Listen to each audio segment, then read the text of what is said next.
Vem pra cá, meu amigo.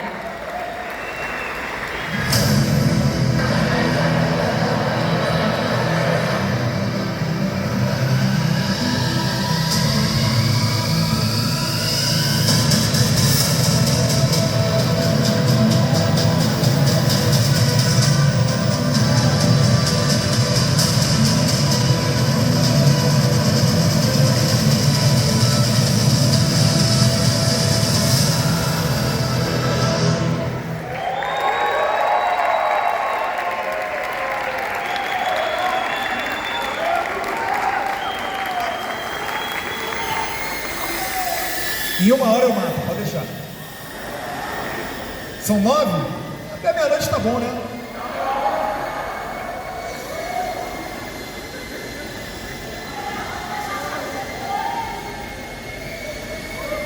Que isso? Altíssimo nível. Pessoal, preparei uma apresentação rapidinha para mostrar para vocês. E eu quero testar aqui para ver como é que está o tal de passar o slide. Teria como colocar, por favor, aqui a apresentação, PowerPoint? Falar um pouquinho da nossa inserção desse tabuleiro mundial de várias forças. Então, quando eu fizer assim... Onde é que está a pessoa que passa? Está lá atrás ou aqui no meio? Opa!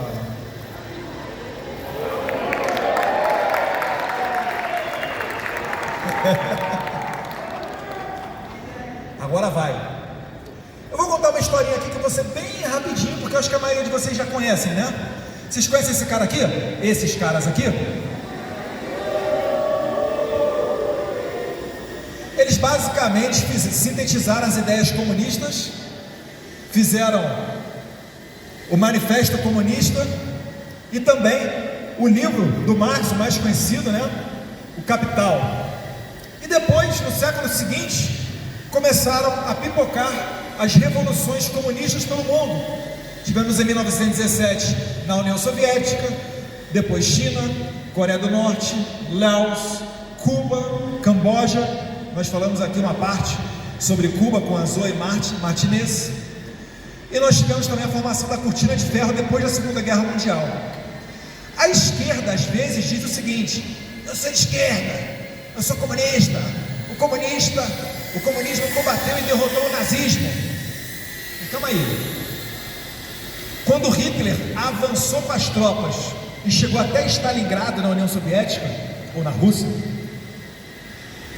todo o território que ele passava ele dominava e colocava o sistema nazista. Quando o Exército Vermelho foi tomando de volta esses territórios, ele só trocou do nazismo para o comunismo. Tanto que quando eles chegaram na Polônia, eles pararam. Eles viram os nazistas aniquilar as últimas resistências polonesas, e depois disso só é que o Exército Vermelho cruzou o rio e venceu os nazistas, e parou por ali pela Polônia. Eles não seguiram reto até Berlim. Berlim está uma linha reta. O que eles fizeram? Foram lá para baixo da Europa e começaram a pescar um monte desses países aqui. Bulgária, temos aqui, chegaram até a Alemanha, mas depois. Mas vários países ali dos Balcãs, só para implementar o comunismo. Então não teve libertação nenhuma, eles só trocaram o sistema, né? Até porque vocês sabem que a história da Cortina de Ferro não é lá das mais democráticas. E o comunismo se dividiu em dois.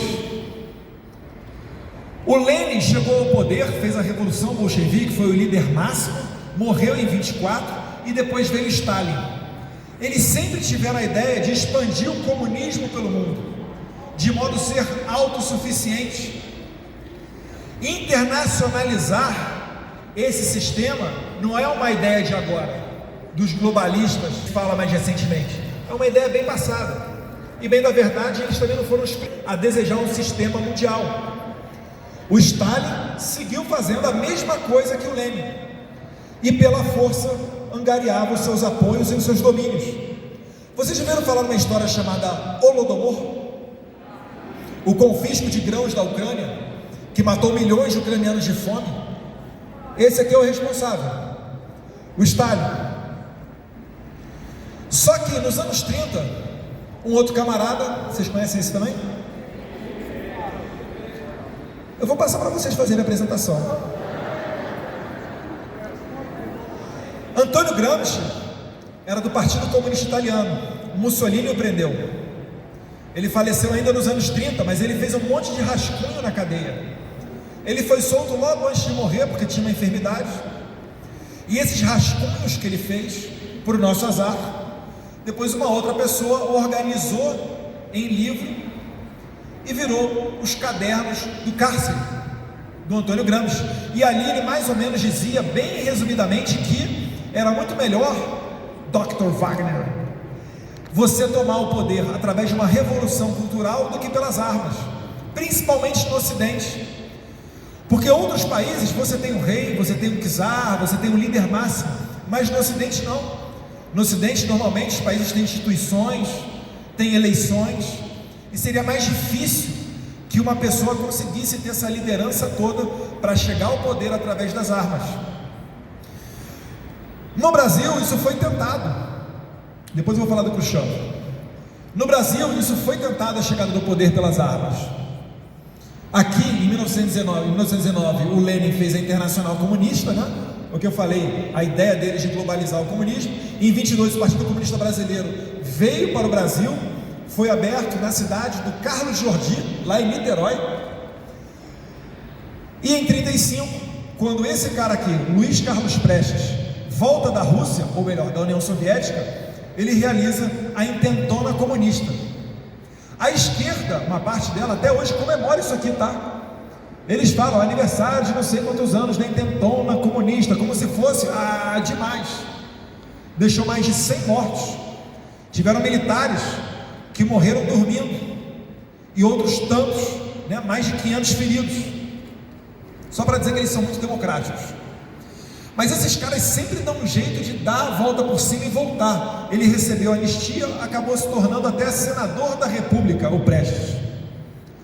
Só que, depois de tentar pelas armas e não conseguir, uma parte da esquerda começou a seguir o que o Antônio Gramsci falava, e começou a fazer essa penetração nas instituições, começou a fazer a doutrinação nas universidades.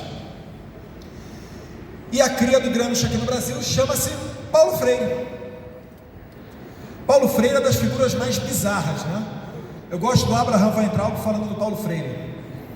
Quando na Jovem Pan alguém fala, não, mas o Lula tem, como é que ele fala? Honoris causa, Paulo Freire, etc., querendo dizer que seria um intelectual. E na verdade ninguém copia o método Paulo Freire de ensino, só nós. E chegamos onde chegamos nos rankings de educação. Em 64, a gente teve à beira de virar Cuba. Eu gosto dessa imagem aqui embaixo, aqui, que são, primeiro, são as mulheres que foram para as ruas, e como naquele tempo não tinha WhatsApp, sabe o que elas faziam? Bilhetinho de mão em mão. Para quem acha que a guerra fica difícil sem internet, tá aí um exemplo, ó. O Brasil não será uma nova Cuba. A marcha com Deus pela família, que levou milhões de pessoas às ruas e impediu que o Brasil virasse comunista. Aquela parte, né, Mário Frias, que o seu professor maconheiro de história não te conta. Pessoas nas ruas e depois uma mudança aos moldes do que o povo queria. E não foi golpe não, tá? Foi tudo seguindo a Constituição. O Congresso decretou que estava vago a cadeira de presidente da República no dia 2 de abril. No dia 9 de abril teve uma eleição indireta, que era como a Constituição pregava, e inclusive a eleição indireta que elegeu Tancredo Neves. Todos os presidentes militares foram eleitos igualzinho à eleição do Tancredo Neves. E só em 15 de abril o general Castelo Branco subiu a rampa do Palácio do Planalto tomando posse. Entre 2 de abril, da decretação de vacância da cadeira presidencial, até 15 de abril, a posse do general Castelo Branco, o presidente da Câmara, Ranieri Mazzilli, é que foi o presidente do Brasil, de acordo com a Constituição. É a mesma coisa daqui a 40, 50 anos, os caras conseguirem atochar nos livros escolares, dizendo que 2016 foi golpe. Exatamente a mesma coisa. Aí nós, já de cabelo branco, ou no meu caso sem cabelo, ele ia falar: meu neto, golpe? Meu neto, eu estava lá, meu neto. Golpe, estava todo mundo na rua, corrupção generalizada, tentativas de relativização da propriedade, MST invadindo terra, enfim. Se a gente não estudar a história só se repete. Esses caras estão tocando fogo no Borba Gato, eles estão pichando e tocando fogo na estátua de Pedro Álvares Cabral, não é à toa, é para tentar reescrever a história. Que para nós, a gente fica, pô, calma aí, como é que um cara pode ser retardado mental e dizer que o descobridor do Brasil é um genocida? Então o melhor seria se o Pedro Álvares Cabral não tivesse vindo para o Brasil. Talvez seria até melhor se não nascesse a deputada Thalíria Petroni, que estava apoiando, né, o incêndio na estátua de Pedro Álvares Cabral. Petroni, inclusive, italiano, né? Vamos lembrar? Depois a gente vai chegar nessa história aí. Mas enfim, nesse momento aqui ocorre também uma estratégia das tesouras.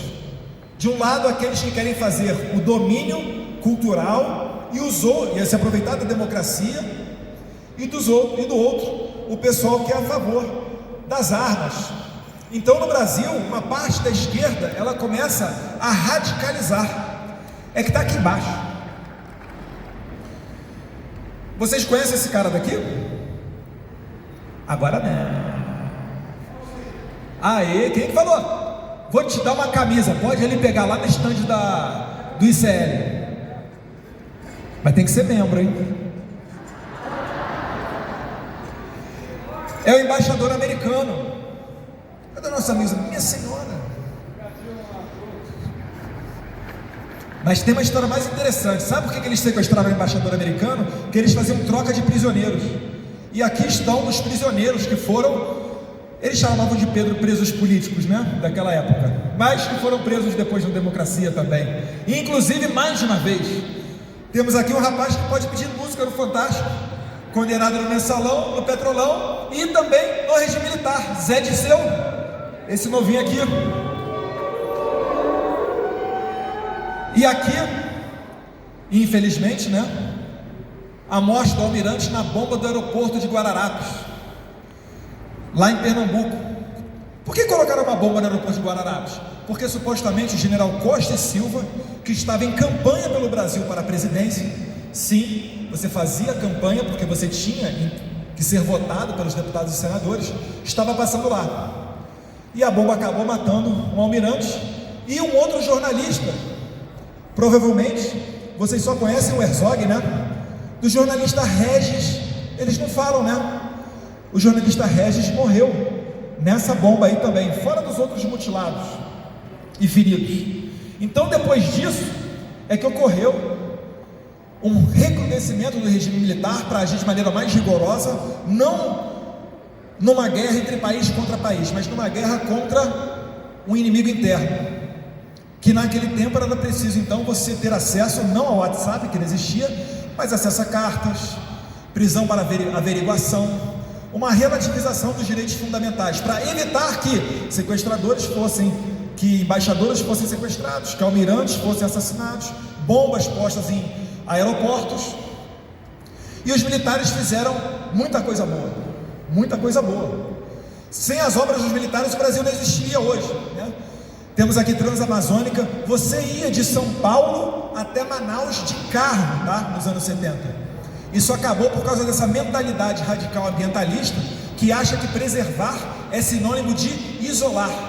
E aí existem até promotores, procuradores do Ministério Público que autorizam a retirada do asfalto, mas não um asfalto novo, só para ficar tudo em barro. Transamazônica, usina nuclear de Angra, tecnologia nuclear, só o próprio país que desenvolve, não é comercializado entre os países. Ponte Rio-Niterói, 74, e Itaipu Binacional, a então maior geradora de energia do mundo. Olha que orgulho de ser brasileiro. Mas isso tudo daí também prova que só a economia, meus caros. Quem que era do Partido Novo? Eu vi alguém que era, o Salles estava aqui embaixo, né? Eu vou contar uma história, Sabará. Vou contar uma história para você. Aí você conta para os seus colegas do Partido Novo, tá? Ah, volta lá, eles perderam tantos membros, acho que eles já aceitam de volta, será? Que a economia por si só não impede de um país ser dominado pela esquerda. O Brasil saltou da 48ª para a 10ª economia do mundo, porém deixou de lado a parte cultural. Ah, deixa esse professor maconheiro de história entrar lá na universidade. Ah, não se liga não, esse cara está falando tamanha bobeira, esse cara não vai nem conseguir lá, porque aquele cara que vai se formar na universidade, ele vai precisar de emprego, ele vai entrar no mercado de trabalho, vai pagar suas próprias contas, vai ver como é que é o mundo de verdade, enfim. A gente chegou num domínio tal, que vocês devem ter visto em 2018, gente entrando com a camiseta do Bolsonaro em universidade e literalmente caindo na porrada ou sendo cuspido. Vocês devem ter visto, como aconteceu aqui na NB, o rapaz lá com a bandeira da monarquia, né, do Império, Brasil Império, e caindo na porrada. Não precisa ser Bolsonaro não, basta não ser esquerdista. E das universidades saem juízes, promotores, políticos, sindicalistas, jornalistas, e aí fica difícil de você lutar essa guerra. Depois do regime militar, só para finalizar a parte histórica, nós temos aqui 3 anos interessantes. O que aconteceu em 88? A nossa Constituição. Vocês não gostam da Constituição, não? E em 89? A queda do Muro de Berlim. Muitas pessoas até falam que se a nossa Constituição fosse feita nos anos 90, ela seria diferente. Talvez não tivesse lá a função social da propriedade, essas coisas aí de relativização do direito à propriedade. E quando isso daqui aconteceu, meus caros, muitas pessoas, inclusive os americanos, pensaram que acabou o comunismo, vencemos.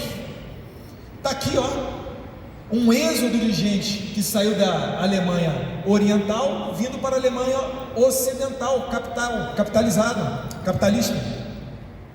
Só que eles estavam enganados. Sapo Barbudo, em 1990, junto com Fidel Castro, Farc e todos os seus coleguinhas, iniciavam o Foro de São Paulo, que depois de 10 anos começou a eleger presidentes por aí, como por exemplo aqui de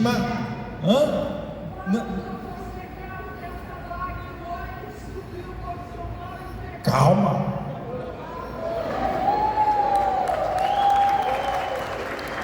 Como em 99 teve dos nossos amigos venezuelanos aqui, Hugo Chávez. 2002 o Lula, Néstor Kirchner, está aqui Maria Fernanda Cabral, tinha visto, entre outros, Evo Morales. E nesse tempo, nos anos 90, era muito difícil a direita. Quem era de direita? Ninguém falava que era de direita. O pessoal foi tão esculhambado que associaram direita à ditadura militar, associaram direita a torturador, e ninguém falava mais nada. A esquerda nadou de braçada durante anos. Se vocês pararem para ver, nos anos 90 foi um ano onde mais, ou a década, onde mais se aprovaram essas leis ditas de direitos humanos. Tem só lei beneficiando o bandido. Hoje em dia o cara, se ele for preso, ele responde em liberdade, em regra. Ele tem advogado para defender de graça. Tem sursi processual, transação penal. O cara, se for condenado, via de regra, se não for crime hediondo, sai depois de um sexto cumprida a pena. Ele tem a evolução para um regime melhor, visita íntima. Se te pagar a fiança, sai da cadeia, ou se for conservador não sai, né? A gente está vendo isso agora. Mas enfim, uma série de benefícios em que a pessoa se sente cada vez mais seduzida pelo crime, principalmente se morar numa zona vulnerável. Nos anos 90, tinham 2 caras que eram muito chacota: Olavo de Carvalho e Jair Bolsonaro.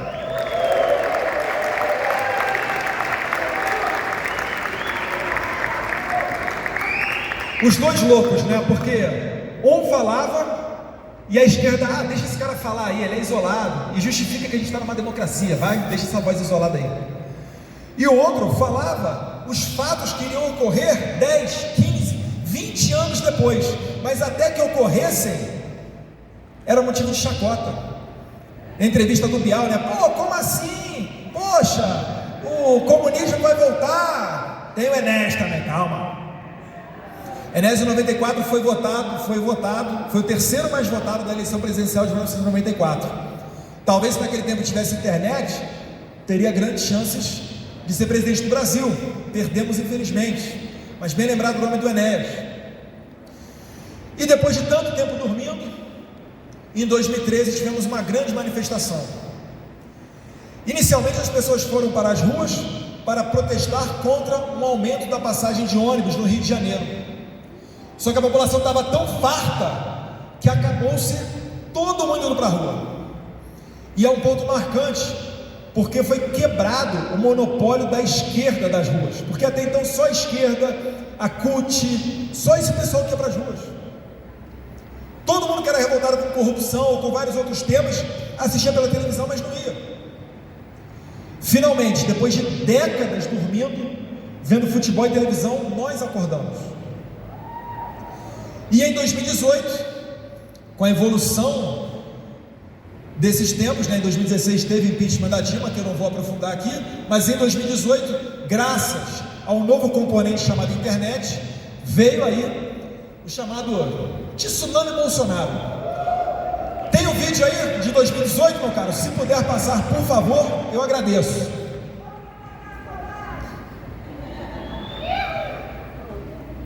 Cadê? Opa!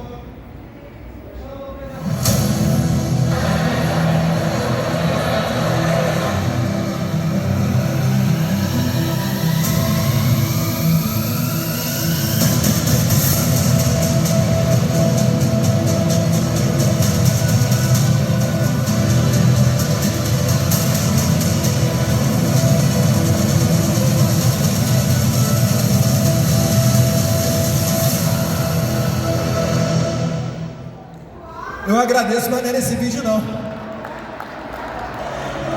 Aê! Alguém se lembra disso daí? Alguém participou desse momento?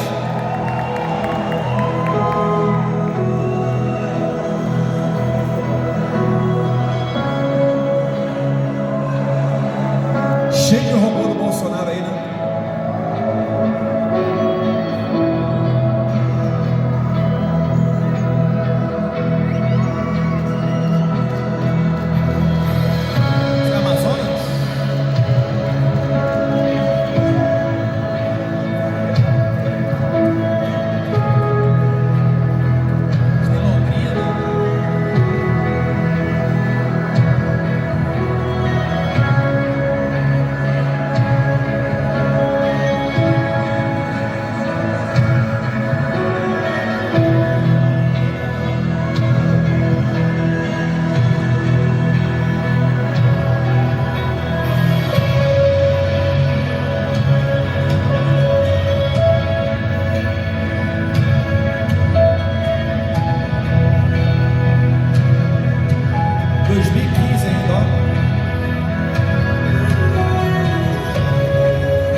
Vou matar a saudade desses tempos do 7 de setembro, hein?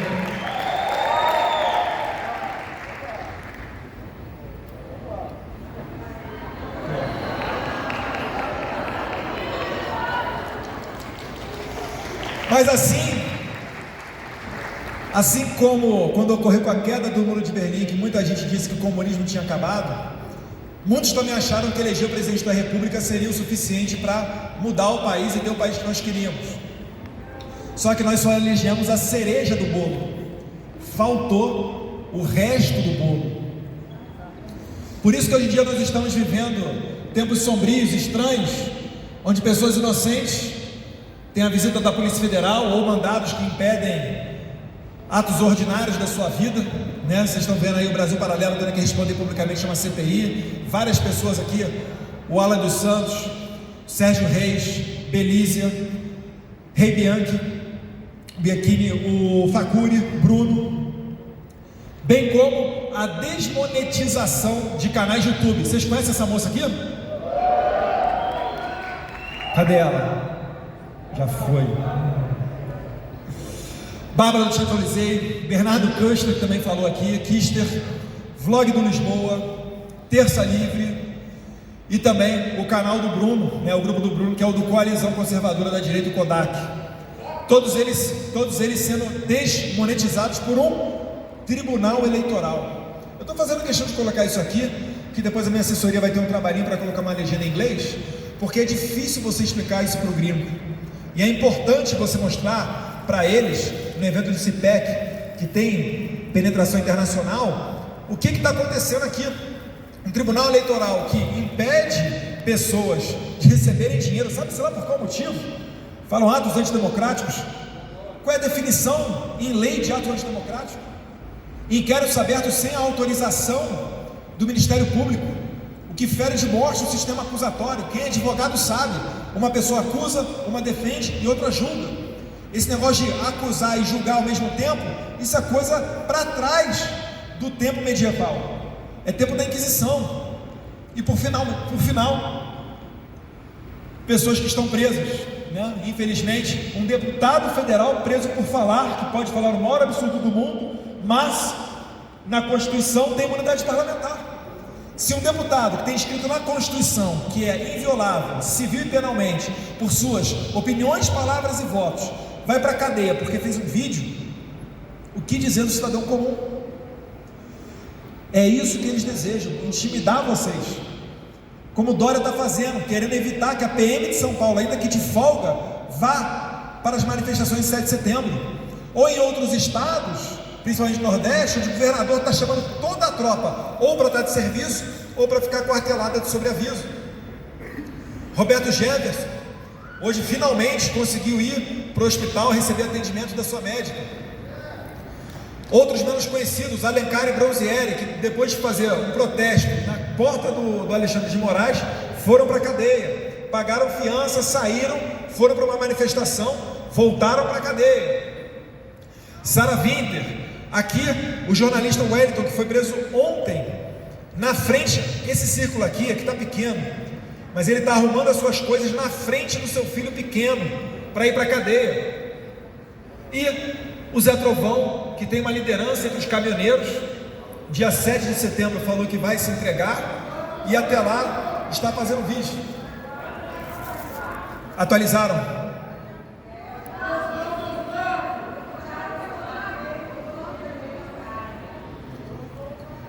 Sim, tem o Oswaldo Estado, jornalista, acabou que eu não coloquei aqui. Esse quadro aqui, ele não é exaustivo, tá, gente? Tem muito mais gente que recebeu mandato, recebeu uma visita da Polícia Federal, tem muito mais gente que teve o canal desmonetizado e tem outros presos. Eu vou atualizar e vou botar o Oswaldo Eustáquio, não se preocupem, porque é importante também dizer que tem um jornalista que foi preso por essa corda. Voltando aqui para a questão do socialismo aqui no Brasil. Por que isso aqui acontece? Por que o presidente quer governar e não consegue? Por que ele faz uma medida como, por exemplo, uma redução de impostos de importação, que para quem estuda direito sabe que é um imposto extrafiscal, ou seja, não tem fins arrecadatórios para o Tesouro, ele não tem uma vinculação para pagar o salário do servidor, é um imposto para regular o mercado, ele sobe e desce do dia para a noite, é normal, é natural isso, mas o presidente, ainda assim, quando reduz o imposto de importação sobre armas, o ministro Edson Fachin vai e anula a decisão dele. Isso ocorre, gente, por causa disso aqui. É toda uma estrutura que foi montada enquanto nós, e aí eu me incluo, estávamos dormindo. Quando muitos estavam anestesiados, achando que estavam vivendo uma normalidade democrática e se preocupando com outros afazeres, enquanto a esquerda, que é profissional do Estado, esses caras vivem de dinheiro público. É aquele cara que tem quase 40 anos de idade, o que você faz? Sou universitário. O cara é profissional de movimento estudantil. Nós temos aqui, só na época de eleição, tá? Manu e Haddad rezando na igreja, querendo, eles desejam essa penetração, porque sabem que as igrejas são um poder muito importante, e as igrejas não seguem os ditos, os dogmas da esquerda, então é necessário se infiltrar ou destruir. Por isso que todo padre, eles dizem que é pedófilo, e todo pastor estelionatário. Aqui um partido bem organizado, inclusive, né, com a bandeira do Brasil ali, mais uma vez tentando entrar numa seara que não é a deles. Movimentos de rua, feministas, tem movimento negro, dentre outros ditos movimentos sociais. Na imprensa, televisão Globo, ONGs como Sou da Paz, desarmamentista, e o Instituto Igarapé, da Ilona Zabó, que o Moro queria colocar dentro do governo. Greenpeace, que eu recomendo assistir o documentário do Brasil Paralelo, a Cortina de Fumaça, para saber a realidade desses caras. O melhor amigo do Nicolas Ferreira, né? Felipe Neto, dentre outros, uma classe política hipócrita, que tentava nos acusar, por exemplo, de fazer disparos em massa de WhatsApp, mas quando Hans River foi para a CPI da Covid, ele disse exatamente que era o Rui Falcão, para quem ele já fez disparos em massa de WhatsApp. E a nossa maravilhosa classe artística, né? Que vive igual vocês, de Lei Rouanet, dinheiro público, não é isso?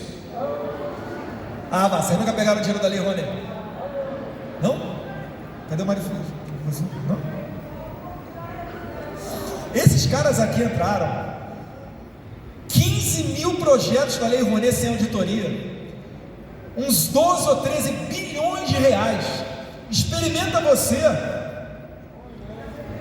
5 milhões de documentos não auditados, está falando o secretário aqui. Imaginem você errar um zerinho ou 10 reais na sua declaração de imposto de renda. Cai ou não cai na malha fina? Como é que esses caras conseguiam tanto dinheiro assim? Era para comprar a classe artística, para falar ele não, ou para ficar quieto. E para contrapor, a gente tem isso tudo aqui, que precisa crescer, é verdade, mas também relembra o motivo de nós estarmos aqui, para que a gente venha se conectar. É a X do Zap, gostou? Olha vocês aqui, ó. Quem elegeu Jair Bolsonaro não foi a Globo não, tá? Foi isso daqui, ó. As pessoas nas ruas, as X do Zap, as lideranças religiosas, né? Os canais independentes de direita, Terça Livre, tem os Pingos nos Is, movimentos como ProArmas, documentários do Brasil Paralelo, Abrado Rádio, youtubers como a Bárbara, né, ou o Nicolas, e uma classe ou outra de deputados bolsonaristas, para contrapor. Mas nós ainda estamos engatinhando, tá, gente? Tanto que não à toa a gente troca farpa entre nós na internet. Por que isso? Porque a gente não teve, ao contrário da esquerda, décadas de debate para saber o que nós somos, o que nós queremos. Eu vou dar um exemplo para vocês aqui, ó, que é bem fácil. Levanta a mão para mim quem é a favor do homeschooling. Pode abaixar, por favor. Vocês acham que no homeschooling, aí é só para pensar, não precisa levantar e abaixar a mão não. Vocês acham que no homeschooling o ideal é que o aluno tenha só uma avaliação quando ele vai entrar na universidade, aplicar de repente para ele uma prova do Enem, para saber se esse aluno de homeschooling, se ele está com o seu intelecto bem ou não? Ou será que é melhor aplicar uma prova por ano a esse aluno? Ou talvez uma prova por trimestre? Conseguem perceber que a gente achou que concordava com tudo, mas acabou sendo não tudo? Por exemplo, armas de fogo. Vocês acham que o presidente deve liberar ponto .50 para o cidadão civil, igual nos Estados Unidos? Ou vocês acham que tem que ter um critério e segurar até determinado calibre? Isso tudo, eu sou a favor de 50, confesso. Isso tudo é matéria de discussão que às vezes entre nós mesmos a gente acaba se degladiando, mas é normal também porque nós preservamos a liberdade. Ninguém aqui recebe mensalão e ninguém aqui é atochado nos seus direitos para seguir a esquerda, para seguir no movimento. Quem quer ser candidato sai, tem muito mais liberdade. E a notícia que eu quero trazer para vocês aqui é que ninguém vai vir nos salvar. Você e eu somos os protagonistas. É o presidente fazendo dele, é o deputado fazendo a parte dele, e é o povo fazendo a sua parte também. Nós já sabemos quem são os nossos inimigos. A gente já sabe o que a gente não quer. Alguém gosta do Foro de São Paulo? Lula, Dilma, Kirchner, Morales, Hugo Chávez, Maduro, Correa, e que agora tem um novo nomezinho, né? Chamado Grupo de Pueblo. Essa não é uma ideologia, isso é um movimento. Sempre depois que eles são desmascarados, eles dão um jeito de mudar. As Farc participava sempre do Foro de São Paulo, até que em 2002 sequestraram a senadora Bittencourt, e ficou muito feio na foto se dizer, né? Pô, as Farc faz parte do Foro de São Paulo. Então eles tiraram, mas só formalmente.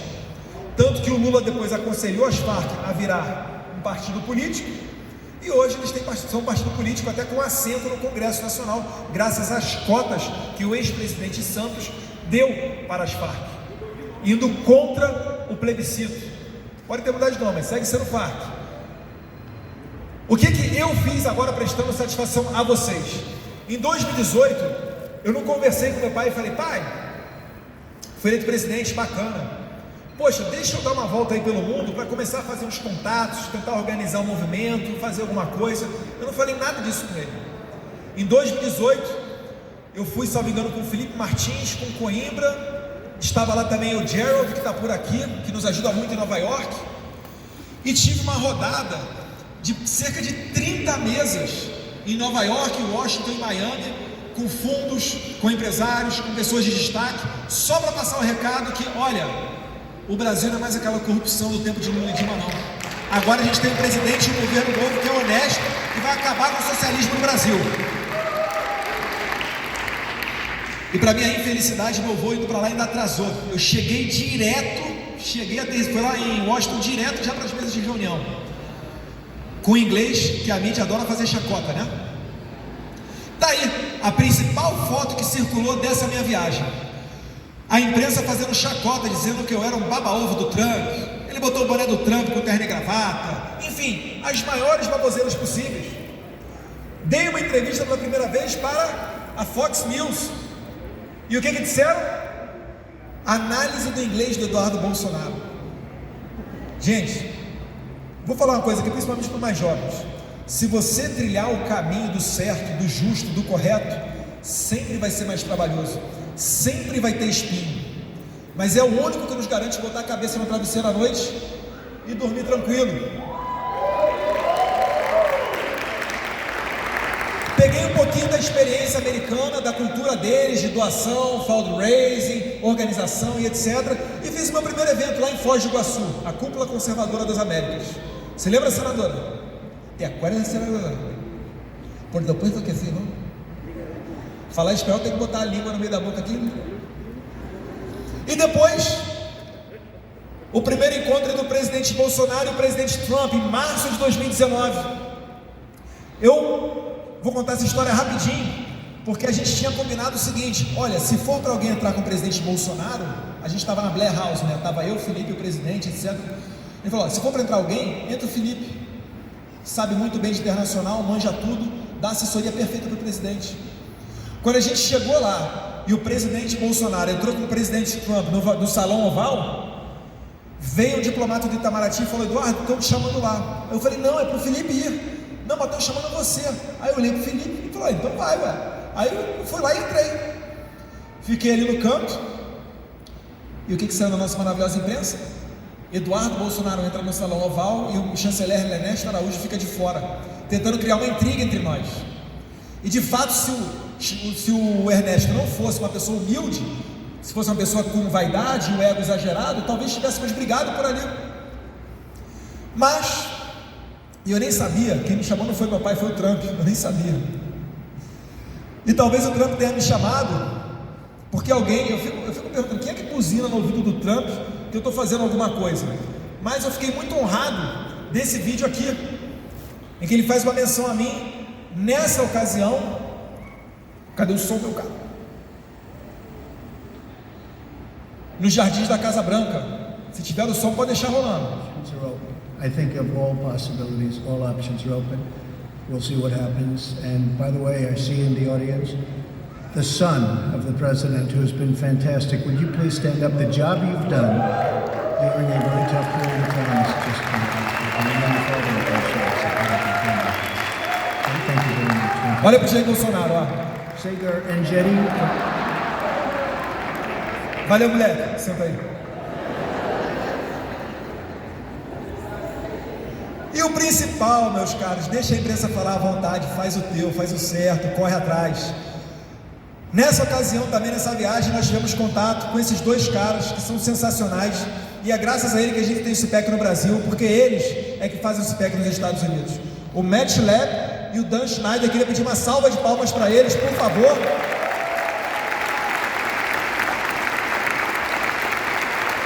Porque a gente dá uma dor de cabeça desgramada para eles lá, tá? Demanda demais.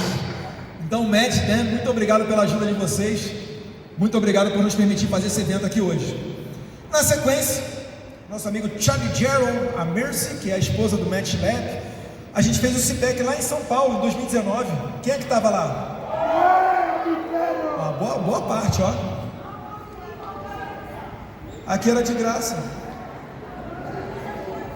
Não, tinha que cadastrar só. E ato contínuo também nesse CPEC, eu e o Sérgio Santana, a gente teve a mesma ideia. Vamos profissionalizar isso, criar um CNPJ, abrir um instituto, fazer curso de formação, alugar uma sede, fazer encontros, reuniões, eventos. E aí a gente criou o Instituto Conservador Liberal, que é o caminho pelo qual a gente está realizando o CPEC aqui. Tive a minha primeira participação, o primeiro e único brasileiro, até onde eu sei, a ter um local para falar no CPEC lá nos Estados Unidos. Olha a importância do nosso país cada vez maior. Mais uma vez, passando um recado que a gente está mudando, a gente não quer ser socialista, a gente está indo para uma cultura pró-mercado, valores conservadores, explanando também a facada, que pouca gente lá sabe, que um ex-membro do PSOL tentou matar o Jair Bolsonaro em 2018, através de uma faca, e agora realizando o CPEC aqui. É óbvio que o meu trabalho não se resume a isso, né? Eu sou parlamentar, tenho as minhas pendências também dentro do Congresso Nacional. Destaco aqui que o Trump e o Bolsonaro nessa situação também assinaram um acordo de Alcântara, e que eu, como presidente da Comissão de Relações Exteriores e Defesa Nacional, pude colocar na nossa comissão e ser aprovado, e certamente vai tirar da miséria a população que talvez more no local mais pobre do Brasil, que é em Alcântara, no Maranhão. Mesmo tendo aquele governador lá, mas esquece isso, a população tem que ter os frutos e os benefícios das ações de Jair Bolsonaro. E a pergunta que a gente sempre se faz: e você? O que nós podemos fazer para ajudar o Brasil nisso tudo?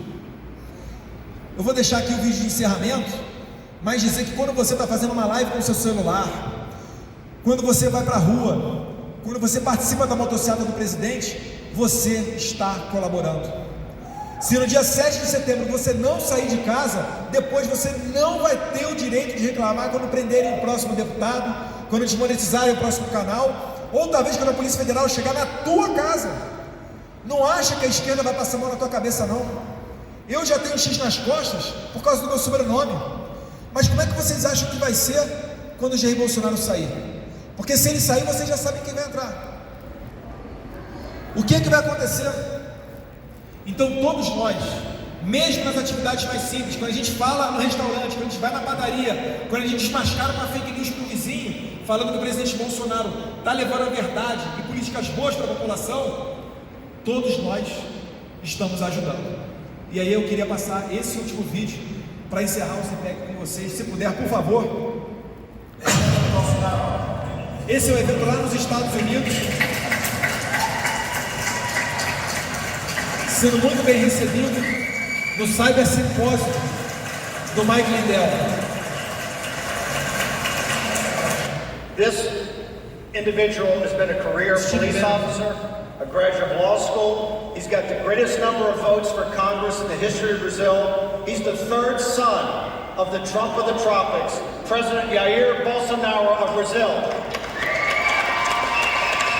And next October, remember, about 30 days before this monumental midterm election, he's going to face, his father, Jair Bolsonaro, is going to face the most dangerous leftist in the world, Lula. A criminal, a communist, and supported by all the media here in the United States, all the left-wing media. This election is the second most important election in the world, right? And the most important elections ever in South America. I will end with a last video of the president, because if he is facing racism against women, against the poor, against the foreigner, against everybody, probably people would not love him when he goes to the streets. But he's the only one politician that goes to the streets and talk with the people. And this is the video by the polls and by the mainstream media, the most hated president ever in Brazil.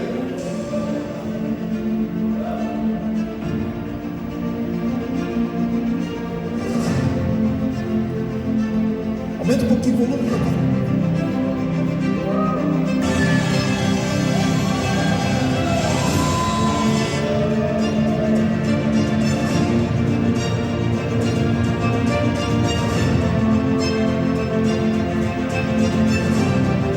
Rio de Janeiro,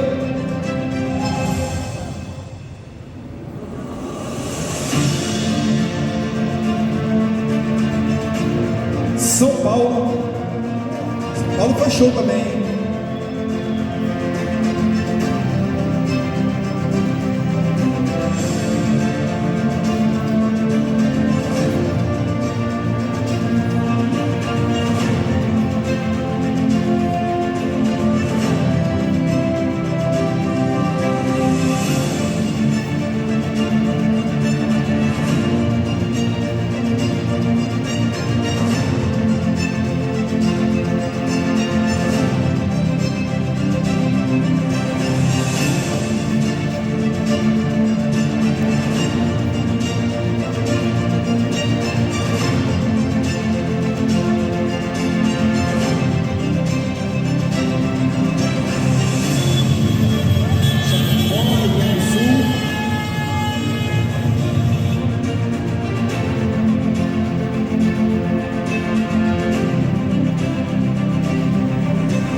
Santa Catarina, coisa linda, ó, o pessoal jogando pelo mar.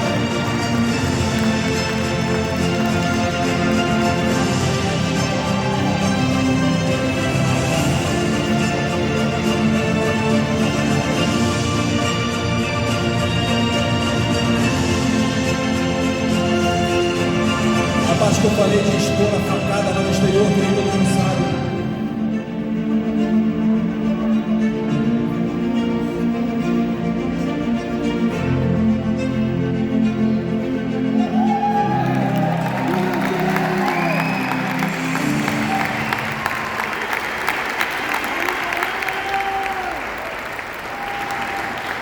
É isso aí, pessoal. Não é só por nós, é por nossa família, é pelas futuras gerações. E é com o coração emocionado, com minha senhora aqui do lado. Tá muito linda ela, não tá? Agradecer a Dani também e o Sérgio Santana, que fizeram um excelente trabalho. Dizendo que ano que vem a gente também tem um encontro marcado no próximo CIPEC, que não tem data, né, Sérgio? Mas que certamente será realizado. Então, muito obrigado a todos vocês que vieram até aqui. A gente agradece de coração. Infelizmente, tivemos apenas 50% de ocupação devido às restrições da pandemia, mas eu espero que todos vocês tenham gostado de estar aqui e tenham trocado experiência e contatos. Muito obrigado a vocês que fazem isso aqui acontecer. Valeu, gente. Valeu, pessoal que assistiu em casa. Boa noite, fiquem com Deus. Até a próxima.